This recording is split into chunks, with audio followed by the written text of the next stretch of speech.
make your own Scratch account. So the first thing you would do is that you would type this website, scratch.mit.edu, into any web browser you have. So whether that would be Google Chrome, Safari, or even Internet Explorer, whatever web browser you have, it works. Scratch completely works on it. So after you get onto the website, you have to go to the right-hand side where you see one called Sign In for people who have accounts, and one that says Join Scratch for people who don't. So you're just going to click into Join Scratch right here, and you'll be led to this page right here.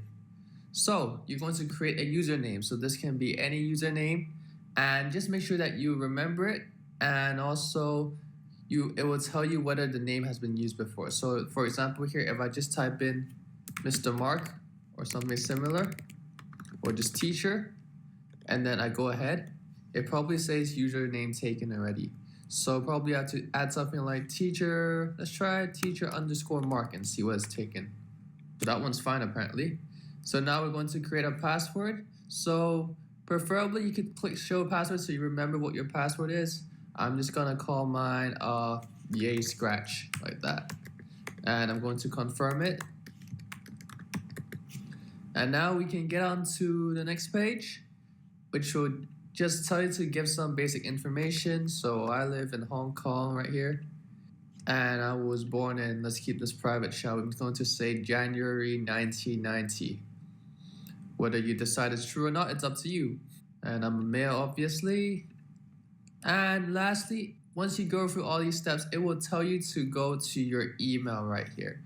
So for those kids who don't have emails at home, you can ask your parents. For those that do, please input your own email in. So my email here would be prefaceteacher.mark@gmail.com. Oops. And once I get into it, simple process. Let's just press create your account, and you can start using. So just give it a bit of loading time, and now you can get started. You can now get onto your the home page, which includes your own profile. And here you can see your own profile. You can go to your stuff. So you make any new projects, you can put them in there. And you'll also see this little orange bar here, okay? It tells you to confirm your email to enable sharing.